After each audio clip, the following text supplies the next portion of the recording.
Iran blown apart. Tonight, attacks escalating by the hour as Donald Trump vows the big one is still to come.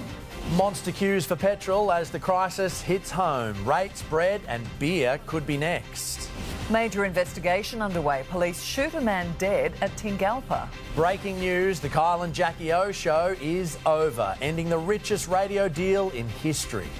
Already drenched parts of Queensland on alert. The latest forecast for a possible cyclone. Fumbling firebombers caught on camera attacking suburban shops. And the Australian honeybees fighting superbugs. This is 9 News Queensland with Melissa Downs and Joel Dry. Good evening. The big one is coming. That's the ominous warning from US President Donald Trump as America and Israel ramp up their assault on Iran. The number of civilians killed is surging and spreading. Dozens dead in Lebanon as terror group Hezbollah was targeted in a fresh wave of rocket attacks. The ongoing bombardment of Iran growing heavier, and the US president warning the big one is yet to come. The number of dead already in the hundreds, with targets in the heart of Tehran. Iranians waking up to a fourth day of strikes. This is their new reality, and it's relentless. Among the targets, the Islamic Republic state broadcaster, described by the IDF as the beating heart of the IRGC's machine of lies and repression.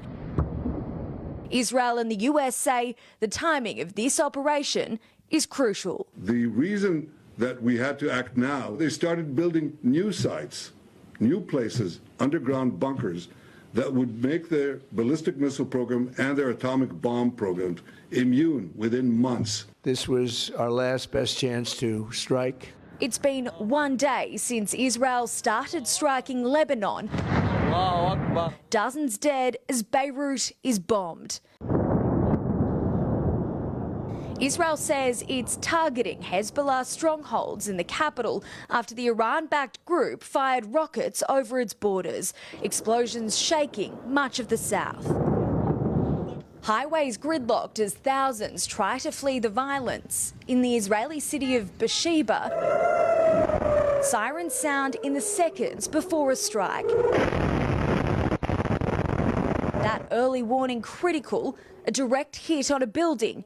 Yet there were no fatalities. 19 people were injured, mainly by falling glass. Everything was shaking. Even in the shelter, you felt that everything is falling on you. It's strikes like this that has left Israelis in fear. It's clear that drones and missiles are making it through the Iron Dome, and this damage and destruction is from one single hit. Thank you to God that it's only, the windows and the doors and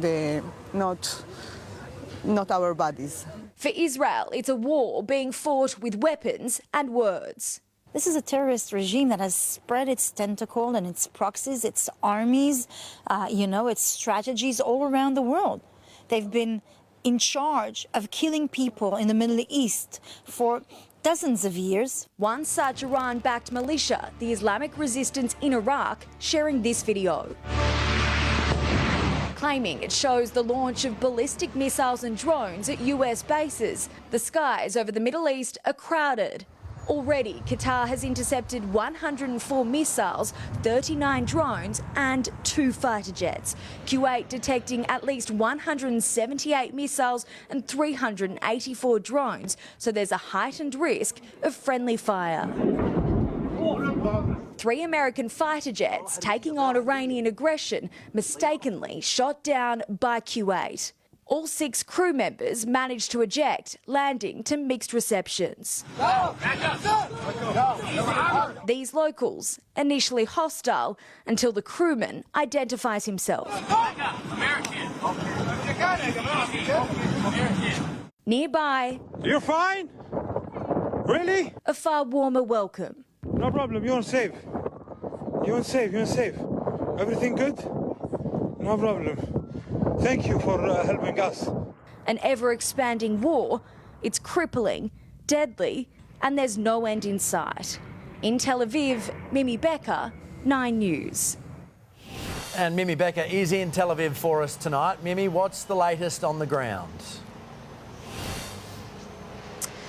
Joel, the Israel Defence Force has confirmed it's launched early morning simultaneous attacks on Tehran and also Beirut in Lebanon, with troops also cleared to now enter Lebanon across the border on the ground. Here in Tel Aviv, overnight it was a religious holiday, but celebrations were forced to move into shelters with several missiles intercepted. But as this war widens and attacks intensify, Israel is adamant it's not an endless war and is still a path to peace. Melissa? Mimi, thank you. 6 US troops have now been killed in the conflict, with Donald Trump refusing to rule out putting boots on the ground. More military assets have been moved into the Middle East as all American citizens were told to get out. America's heaviest artillery, the B-1 bomber, on a mission of destruction, matched by a menacing promise. The hardest hits are yet to come from the U.S. military.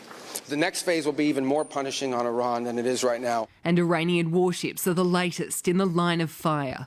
11 vessels wiped out, more than 1,250 targets blasted by the US, including this ballistic missile. At least 2 people standing nearby disappear from the screen, and the military assault isn't slowing down.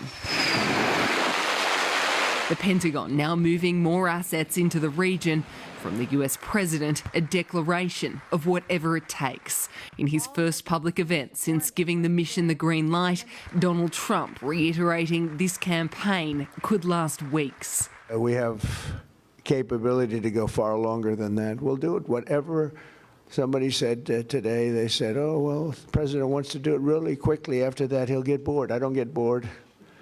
There's nothing boring about this. It was 3:38 p.m. in Florida on Friday when the US president gave direct authorization to launch this war. The Pentagon revealing his precise wording. Operation Epic Fury is approved, no aborts, good luck. And as dawn arrived in the Middle East, America surged to the skies. More than 100 aircraft launched from land, sea, fighters, tankers, airborne early warning, electronic attack, bombers from the states and unmanned platforms, forming a single synchronized wave. This is not a so-called regime change war, but the regime sure did change, and the world is better off for it.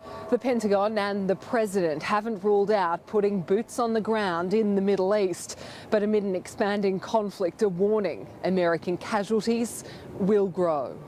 If you kill Americans, if you threaten Americans anywhere on earth, we will hunt you down without apology and without hesitation, and we will kill you.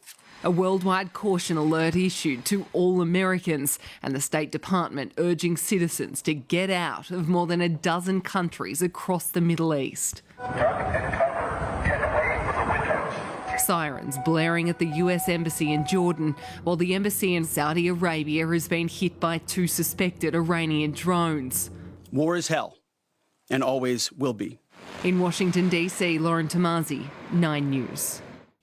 War with Iran has begun. Tonight, the question is, when will it end? The US president says fighting could last 4 to 5 weeks, but the reality is America is prepared for the long haul.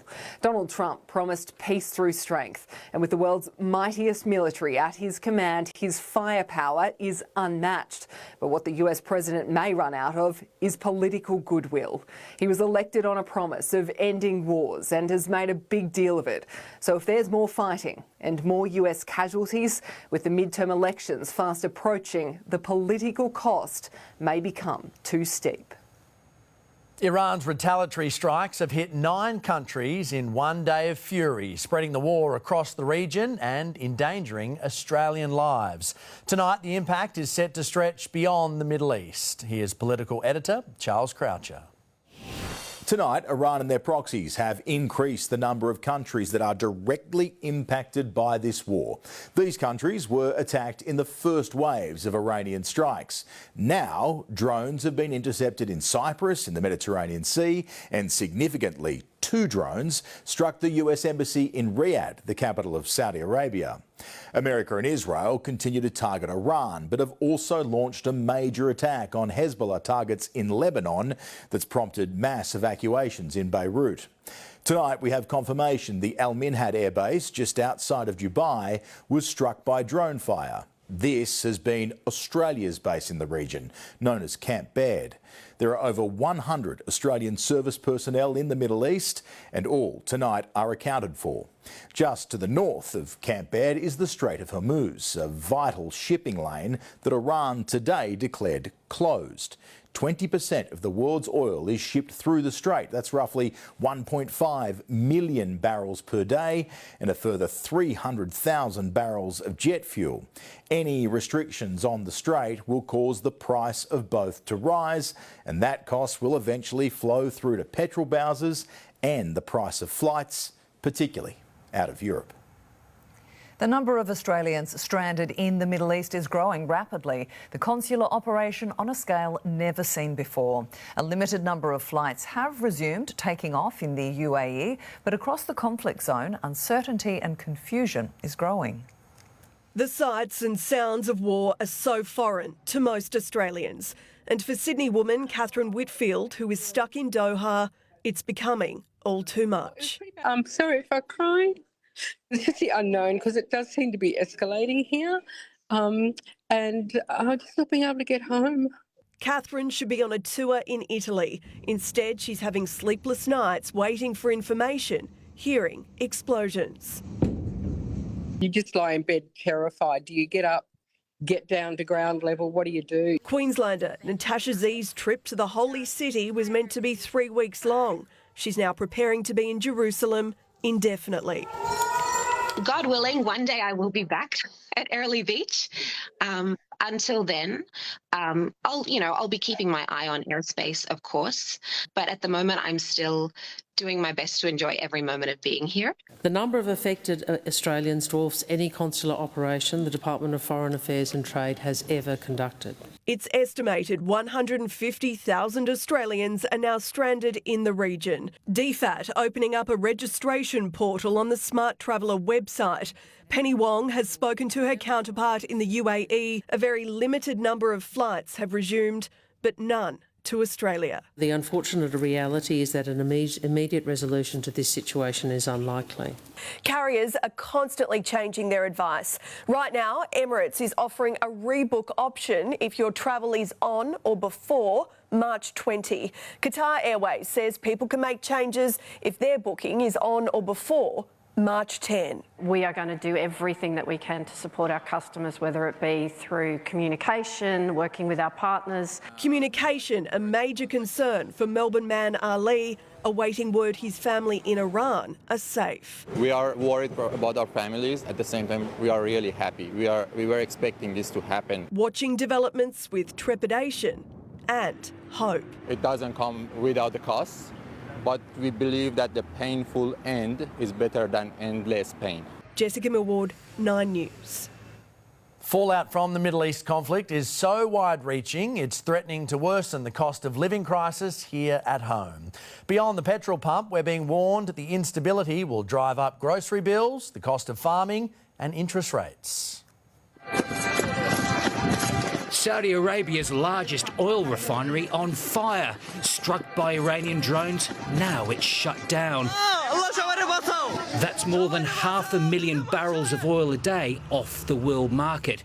And already the effects are hitting home. Drivers filling up before prices at the pump worsen. In Sydney, Brisbane and Melbourne, all three are at the top of the cycle. All over $2 a litre on average. There is no need to rush to the service station and fill up. Shipments of oil aren't the only trade disruption. Qatar has halted liquid natural gas production due to attacks on its infrastructure, and a third of the global supply of urea used in fertilisers travels through the narrow waterway south of Iran. That's what really hurts us as farmers. It just adds extra cost to our production. Winter crops of wheat, barley and canola currently being planted are unlikely to be affected. But if the supply of fertiliser runs low over the next few weeks and months, the price of bread, beer and cooking oil could increase. Panic buying won't help the situation. The Reserve Bank governor saying the longer the war goes on, the bigger the impact on inflation. With a supply shock occurring, we're in a situation where we already have high inflation. I think there is a risk that inflation expectations may start to move. Inflation was already higher than we would like. But the conflict will exacerbate both of those challenges and could weigh on global growth. Not only could that mean higher interest rates sooner, but a nightmare for the Treasurer. He's asked the competition watchdog to monitor petrol retailers for price gouging, but his entire budget is now hostage to unpredictable world events. Andrew Probyn, 9 News. To the day's other news now, and an investigation is underway after a man was shot dead by police in Tingalpa this morning. Authorities say he came at them with a knife during a welfare check. Neighbours describing what they heard, an argument, then more than 10 shots fired. The frantic moments after a suburban shooting. I don't know what's going on, but there's someone that's been shot in my driveway. Police perform CPR on a man they've just gunned down. Oh my God, what the hell's happened? Officers doing what they can until paramedics arrive. The ambulance is on its way. But it's not enough. Within the hour, a white sheet is draped across the driveway. This is a devastating incident. Police were called to the Tingalpa address for a welfare check around 10 a.m, where they say this 21-year-old man became aggressive. He was kind of, I guess, really mad. There was, they were arguing. I heard the police say he's got a knife in the house before he even came out of the house. So, yeah, I had a feeling something was going to happen, yeah. Whilst trying to detain that person, that male person has lunged at police with that knife. Officers deployed a taser, but it was ineffective. And they were presented with a set of circumstances which were extraordinarily dangerous, and they responded appropriately. One witness who was too shaken to speak on camera says she dove for cover and sheltered in the living room at the front of her house as a number of shots rang out. Before you know it, 10 shots go off, and I think that's just how quick something like that can happen. One officer suffered minor injuries, with an investigation into the use of lethal force now underway. Pat Heaney, 9 News. Weather-weary North Queenslanders are tonight readying for another dose of relentless rainfall as the threat of a tropical cyclone forming off the coastline intensifies. The risk of inundation is rising with it as the state faces flooding on several fronts.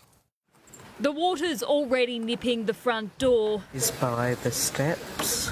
And the backyard pool is bathing in brown. This is far from the worst flooding Ingham has seen, but it has the town tonight in a race against time. There was no rain overnight, so the rivers have started to recede and they're starting to get away nicely. So we just hope they get away as fast as possible. Because the Bureau warns a tropical low in the Coral Sea is now a moderate chance of strengthening to a cyclone from Thursday. Approaching the coast on Thursday and most likely crossing the northeast coast between around Cooktown and Townsville during Friday. Overnight, areas around Mossman already copped more than 300 millimetres of rain. On Thursday, that rainfall is expected to increase over the North Tropical Coast. I'd expect we'll see some isolated falls in that 200 to 300 millimetre range. We just keep getting hit by these rain bombs. Large parts of Queensland could be impacted, with the potential for this system to drag deep moisture all the way to the southeast, making for a wet weekend here too. Out west, locals are welcoming the water slowly filtering into the state's Channel country following last week's drenching.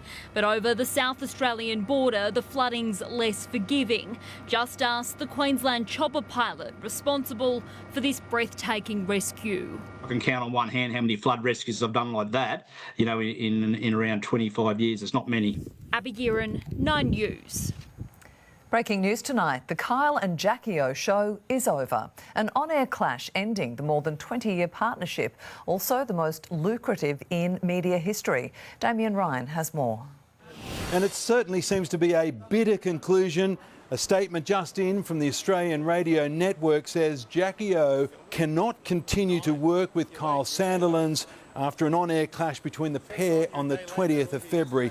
Kyle's alleged behaviour on that day has been viewed as a serious act of misconduct. He's been given 14 days to, quote, remedy this breach, otherwise he will be sacked. The plug pulled on this partnership, which was said to be worth $100 million each over 10 years. Now, Jackie O has been offered the possibility of an alternative show on Kiss FM, so we'll have to see how this all plays out. Arsonists attack. Next, see the full video as firebombers unleash, destroying suburban shops. US TV host Savannah Guthrie's touching tribute for her missing mother. The Gold Coast e-bike stunt that has locals fuming. And after sport, the blood moon is back. Where and when to get the best glimpse?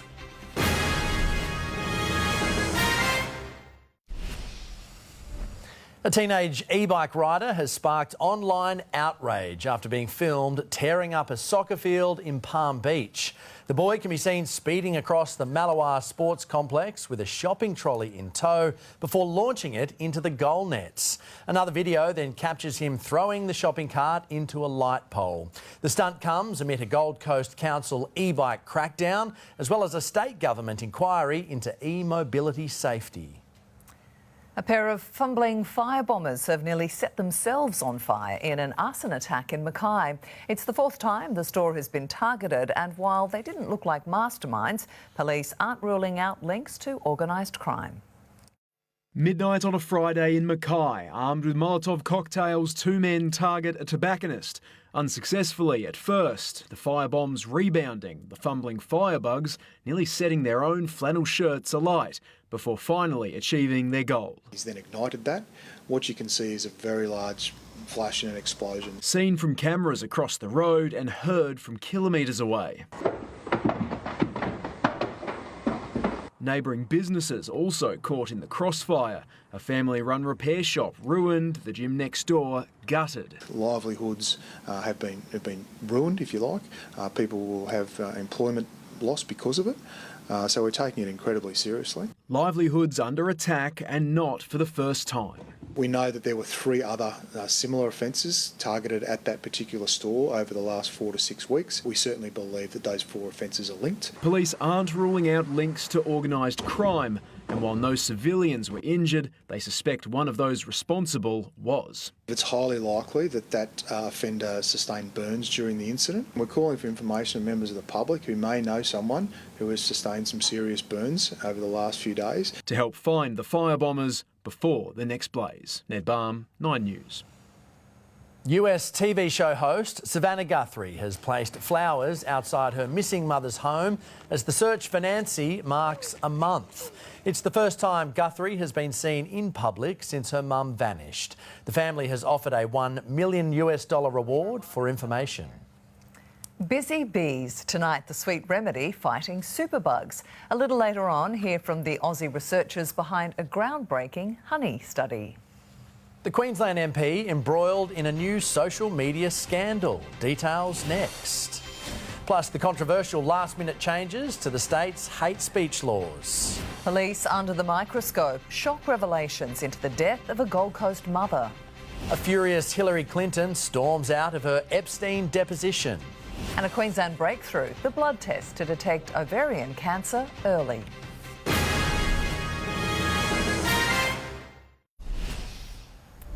New laws in response to the Bondi terror attack are being debated in Parliament after a government backed down on one of its key issues. But the debate was overshadowed by a social media scandal and accusations of anti-Semitism being hurled across the chamber. An about face by government and a red face in opposition. Is he still making inappropriate comments online? These are the questions that need to be answered. Labor MP for Cairns Michael Healy in hot water once again over Facebook comments, this time against Israel, on a personal account saying, "I'm proud that our relationship is not good. We should cease all diplomatic engagement as we did with Germany during World War II. Equating the state of Israel and its relationship with Australia as Nazi Germany. The man for Cairns is an anti-Semite. I take offence and I ask that the member withdraw. I withdraw. The member for Cairns is a disgrace. I take offence. I ask the member withdraw. It is absolutely abhorrent. It is shameful. I take offence and I ask that the member withdraw. Offended and defending his position. The theatrics of this morning are a smokescreen for the division within the LNP's own ranks. Backed up by his boss, who says the attacks are a distraction from last-minute changes to the government's Bondi response bill. That's all it is, theatrics. It was set to give the Attorney-General special powers to outlaw particular phrases, a level of control over free speech that drew criticism, but the government insisted. We believe that we've struck the right balance. That was right up until yesterday, when it was decided to particular phrases, including the one you can hear now behind me, will be enshrined in law, with the special powers to add more being removed. They've ultimately been rejected by the LNP party room in the most embarrassing rebuke of a premier that I have seen. Rebuke or not, it's a sudden shake-up on what's otherwise been a steady ship. Reece D'Alessandro, 9 News.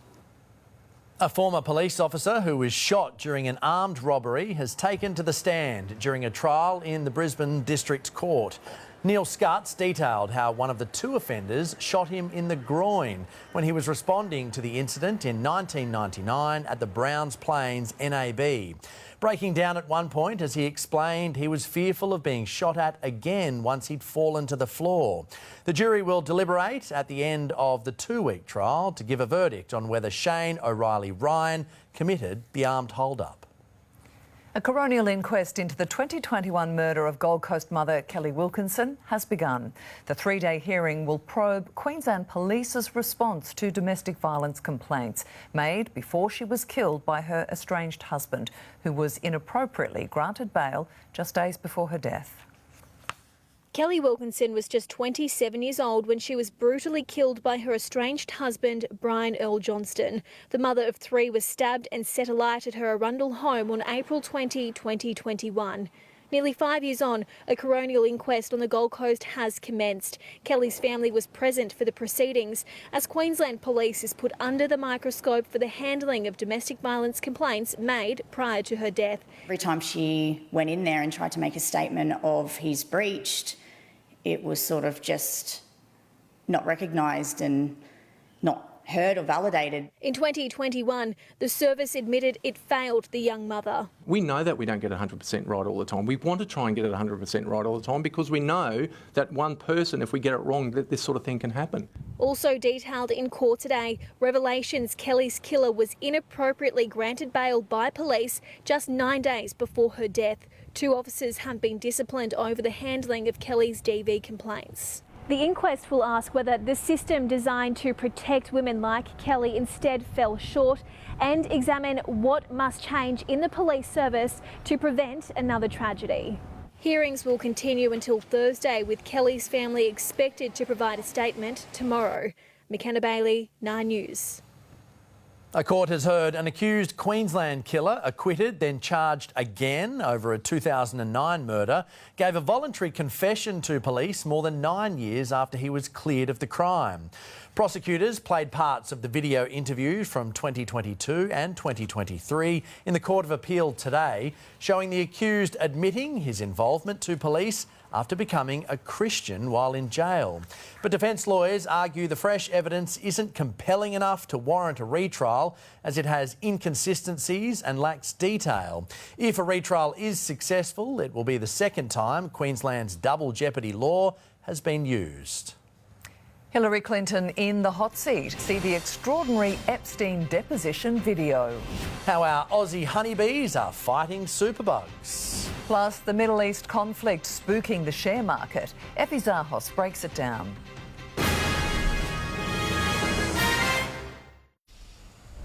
The Australian share market lost $40 billion in value today as the impact of the Middle East war became clearer to investors.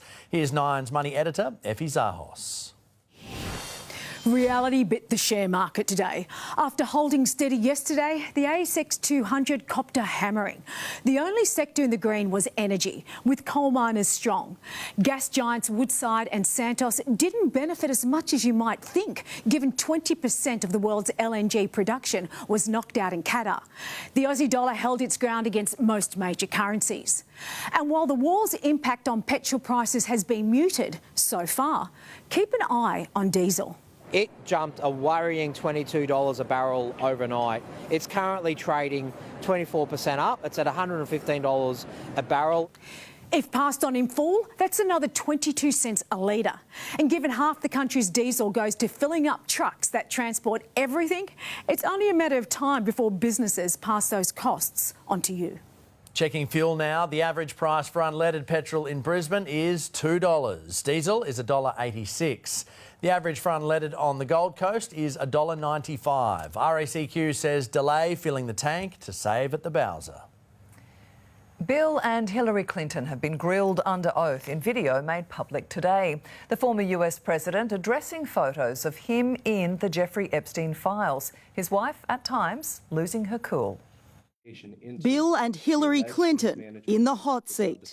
The former US president confronted with that photo in the hot tub. Yeah, I don't know who that is. I sat in the hot tub for 5 minutes, or whatever it was, and I got up and went to bed. Did it concern you at all?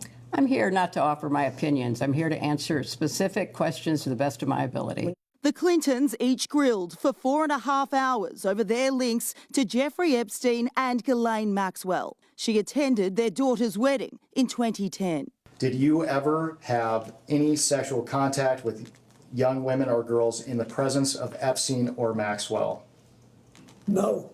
There was one time when I was sitting up and I got a back rub, a neck rub. You didn't have any feelings about young women massaging your husband? I am not going to offer opinions or speculation. The former Secretary of State losing her cool over a leaked photo from during the deposition. I am done. You can hold me in contempt from now until the cows come home. This is just typical behaviour. It doesn't matter. We all are abiding by the same rules. Now that the recordings have been released of the Clintons' depositions held here in Chappaqua, there are growing calls for President Trump and the First Lady to also testify. The president never, this is 20-something years ago, never said anything to me to make me think he was involved in anything improper with regard to Epstein either. He just didn't. He just said we were friends, and then we had a falling out over a land deal. Hannah Sinclair, 9 News. University of Queensland researchers are moving ahead in their mission to screen for ovarian cancer. The scientists need hundreds of women across the country to donate their blood as part of a test to detect the disease in its earliest and most treatable stages. The aim is that by screening for microscopic bubbles released by cells, they can detect cancer signals and stop the disease in its tracks. In sport, injury concerns for multiple Queensland NRL clubs ahead of their season openers. Katoni Staggs stakes his claim to become the next Broncos captain. At the end of sport, where and when to get the best view of tonight's blood moon. And a mostly sunny day across the southeast. Just a little bit of cloud starting to build on the coastal fringe. We are expecting an overnight shower. Right now, 26 degrees, Brisbane, Ipswich, and here on the Gold Coast.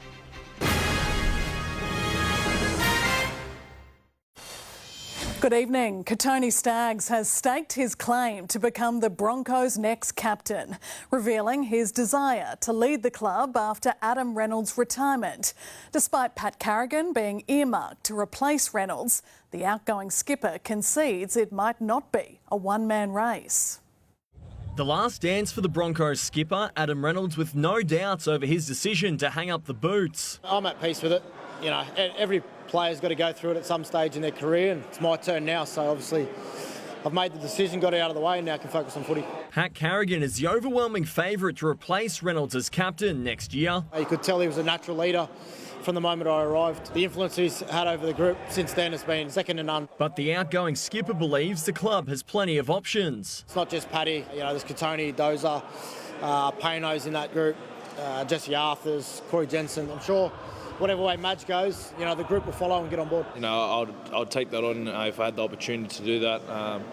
I'd never turn that job down. Now entrenched in Brisbane's leadership group, Katoni Staggs revealing his desire to become Reynolds' successor. When he first came to the club, we met up for dinner and, you know, we just talked a bit of footy. And when I do need help on leadership, he's always there to have my back and, you know, give me what I need. So it'd be good to pick his brain as much as I can this year to be able to follow his footsteps from when he does leave. But I'm loving the role that I'm playing here, and yeah, if that ever came up, I wouldn't steer away from it. The Broncos beginning their title defence against the Panthers on Friday, 2025's premiership run exercising their demons of the past. For myself, last year was probably wiped off that 23 grand final. No, I don't think much about that anymore, and it took a lot of weight off our shoulders. Yeah, there's a little bit of history there, but look, that's in the past. It's obviously a few seasons ago now.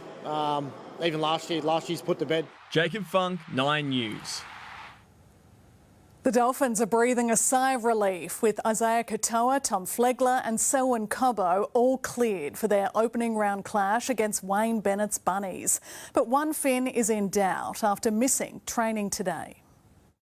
With no signs of Kurt Donahue, Brad Schneider on standby to be the Dolphins' number 9 in Sunday's season opener against the Rabbitohs. Yeah, Schneider's a real good player. If he steps in, I don't know what's going on there with Donga, but if he steps in, yeah, he'll do a good job. Morgan Knowles locked in for his NRL debut, the former Super League enforcer joining returning props Tom Gilbert and Flegler in a forward pack with a point to prove. They're real tough and work hard, you know, my sort of players, so yeah, I'm excited to play with them. The Finns on David Fafita watch this weekend, who will play his first match for South Sydney. A different athlete, something that I don't think the game's ever seen, someone so big, so powerful and so quick. He's my gym partner, so I've been trying to keep up with him. Former Maroon Jai Arrow will miss at least the first 6 weeks of the season, battling a long-term shoulder injury that specialists haven't been able to fix. Meanwhile, Lachlan Ilias will debut for the Titans at halfback against the Sharks on Saturday, replacing the injured Jaden Campbell, who faces a month on the sideline with a hamstring strain. Matthew Simbicus, 9 News. Zach Lomax's immediate future in the NRL is in limbo. Tonight, clubless after backing down in his legal battle with Parramatta. The Eels and Storm disagreeing on a trade deal, meaning the representative player could be exiled until 2028. This has never been about Zach personally. It's always been about the contract, and it's always been about us standing up for what we feel is right for our club. We moved on really quickly, we had to, and we're preparing for a game this weekend. Ironically, the Storm and Eels kick off the NRL's return to Australia this Thursday. Their round 1 grudge match live and free on 9.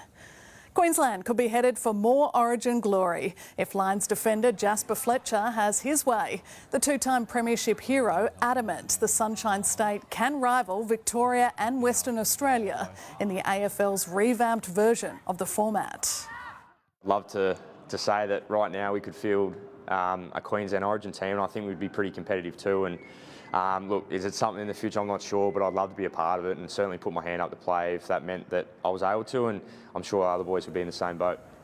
The Lions begin their quest for a three-peat at the Gabba on Saturday. Cam Rayner in line to play against the Bulldogs after missing both pre-season hit-outs with soreness. Red centre Josh Fluke has surprisingly downplayed his masterclass moment that set up a clinical try in the Reds' first win of the Super Rugby season against the Highlanders. I guess it was a little bit of a fluke. I guess I came in yesterday morning and told Wilso if he could just put it on my chest next time, that'd be really helpful rather than me trying to jump up. But nah, it was pretty cool to be involved in one of those special tries. Beautiful try. The Reds will need more than luck, though, to survive this weekend's test in the capital against the Brumbies, having not won a game in Canberra since 2021. And the Matildas have trained on the Gold Coast ahead of Thursday's Asian Cup clash against Iran. The Tillies snapping back at suggestions they didn't score enough goals in their 1-0 win over the Philippines, despite having 85% possession. If the chances fall, we will finish them as best that we can, but our focus is to win the games, and if we win all our games in the group, then we don't have to worry about goal difference. And due to the current situation back home, Iran chose not to sing the words to their national anthem before their 3-0 loss to South Korea at Seabus Super Stadium. Look, a win's a win as far as I'm concerned, but if the Tillies want to score a few more goals on Thursday night, that would be okay. Yep. You've ordered it. Thank you, Ash. Appreciate it. Well, southeast stargazers could be in for a treat tonight with a rare blood moon set to light up the sky. The total lunar eclipse happens when the moon, earth and sun all align, with our atmosphere providing the red colour. It's expected to be visible in Queensland just after 9 p.m. and last for a little under an hour. To see it, the best advice is to find a high vantage point, ideally away from bright lights of the city. Liquid gold, how our honeybees are helping to fight superbugs. Coming up, an Australian study into the sweet remedy beating drug-resistant infections. But first, Garry is back with a check on the weather. Gaz, it was a beautiful day around Brisbane. Oh, it was, Joel, just magic today. Got to love this time of the year. A little bit of cloud just starting to form on the coast. Hopefully that won't hinder tonight's blood moon. Your full forecast up next.